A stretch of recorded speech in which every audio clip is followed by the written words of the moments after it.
Cyber crime बहुत तेज़ी से बढ़ता जा रहा है।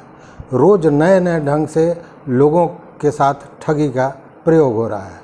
कभी आपको याद होगा व्हाट्सएप पर महिलाओं द्वारा ठगी किया जा रहा था, फिर बैंक का मामला आया और अब इलेक्ट्रिसिटी स्कैम, इलेक्ट्रिसिटी बिल जमा करने के नाम पे ये सारा कुछ हो रहा है। पिछले दिनों हमने एक वीडियो किया था जिसे बड़ा आप लोगों ने सराहा। वो बैंक प्रबंधक है महेश कुमार सिन्हा जो रिटायर्ड हैं, उनके अकाउंट से पलक झपकते 9,19,000 रुपया निकाल लिया गया था। उनके साथ ये ठगी हुई थी। लेकिन जब ये वीडियो हुआ तो इस वीडियो के बाद कई मित्रों ने ये जानकारी दी और अब पता ये चल रहा है कि दर्जनों लोग ठगी के शिकार हुए हैं, जबकि इस तरह की ठगी का प्रयास सैकड़ों लोगों के साथ हो रहा है। तो आपको भी जानना चाहिए कि आखिर ये ठगी का मामला क्या है। सबसे पहले ये देखिए, ये व्हाट्सएप मैसेज है। ऐसा ही मैसेज आपके भी मोबाइल पे आ सकता है और आपको कहा जाएगा कि आपका बिजली बिल बकाया है। अगर आप इसे तुरंत नहीं जमा करते हैं तो रात के 9:30 बजे आपकी बिजली काट दी जाएगी। ये फ़ोन आता है दिन में या दोपहर बाद शाम में जब आप सोचते हैं कि रात में लाइन कट जाएगा, ये गर्मी, ये परेशानी, तो आप पैसा जमा करने के चक्कर में पड़ते हैं और तब नीचे वो एक नंबर दिया होता है, उस नंबर पर बोलता है कि इस पर कॉल करें।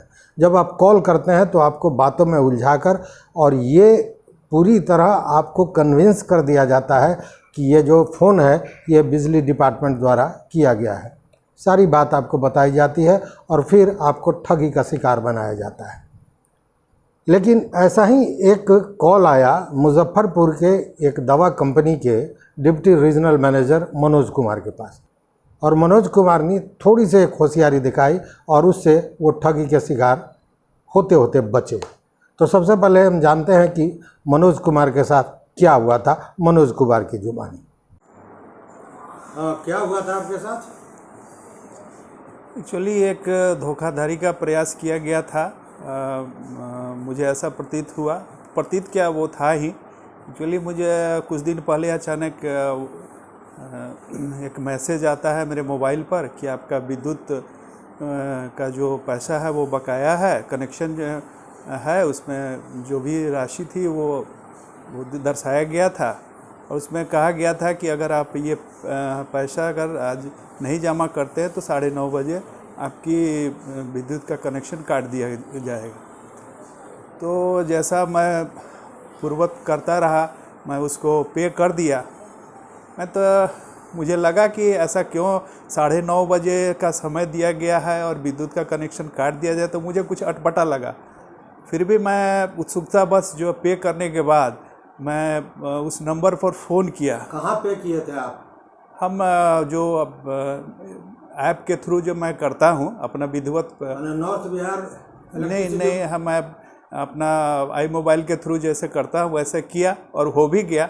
जस्ट कंफर्मेशन के लिए कि हमने पे कर दिया है, हम अगले को जो नंबर दिया गया था उस पर फ़ोन किया तो उन्होंने कहा कि आप क्यों पे कर दिए।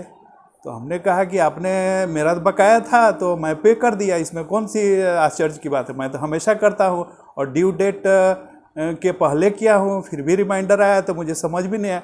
तो उन्होंने बताया कि नहीं एक्चुअली आपका डिफ़ॉल्टर लिस्ट में नाम है और आपको इन पे नहीं करना चाहिए था, इसके लिए आपको एक लिंक दिया जाता और उसमें जो है वो आपको पे करना था।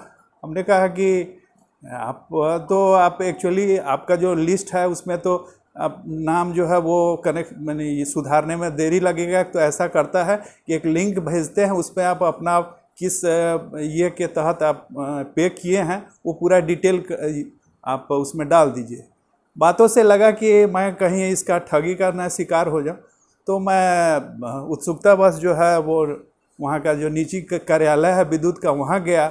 वहाँ जब ये सारी बातें वहाँ के पदाधिकारियों के बीच रखा तो उन्होंने बताया कि बहुत बढ़िया हुआ कि आपने उनके द्वारा जो लिंक है उसको का सहारा नहीं लिया और आप बच गए, अदरवाइज आप ठगी के शिकार हो सकते थे।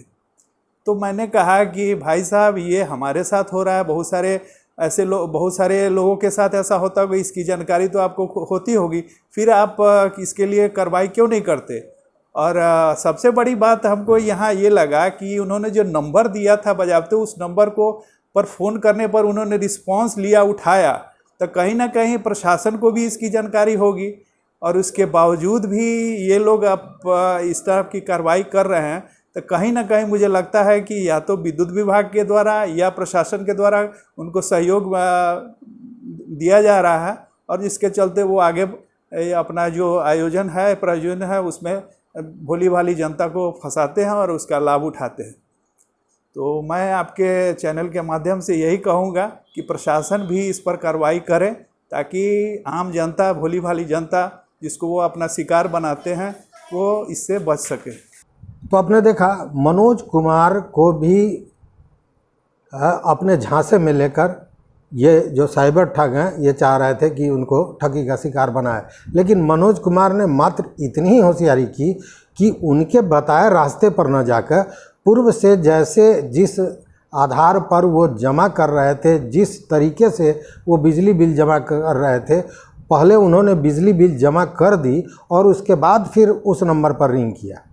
और उसके बाद क्या हुआ कि वो जो ठग थे वो उल्टे मनोज कुमार पर गुस्साने लगे कि आप आखिर वहाँ क्यों जमा किए, मेरे थ्रू जमा करना चाहिए था। लेकिन होता क्या, जब आप वहाँ जाते, उससे बात करते, उसके थ्रू फिर वो बोलता है कि एक ऐप है, इसको आप डाउनलोड कर लीजिए और इसी पे पैसा डालिए, इसका कंफर्मेशन कीजिए। और जैसे आप उस ऐप को डाउनलोड करके ऑन करते कि आपका मोबाइल हैंग कर जाता और आपके अकाउंट से पैसा टोटल निकल जाता।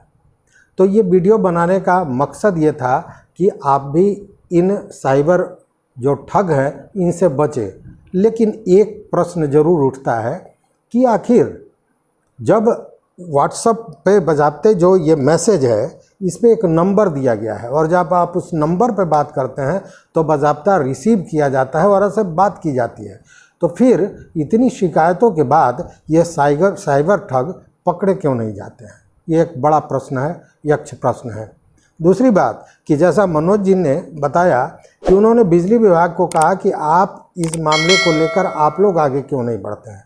तो अगर बिजली विभाग की इससे प्रतिष्ठा जा रही है तो बिजली विभाग को भी इनिशिएट लेना चाहिए, इस पर कार्रवाई करनी चाहिए और जांच एजेंसियों को या अपने उच्चतर पदाधिकारियों को इससे अवगत कराकर और ऐसे जो साइबर ठग है उनको पकड़ने की कोशिश करने चाहिए, जो नहीं हो रहा है और अंत में मारा जाता है भोला भाला आम आदमी।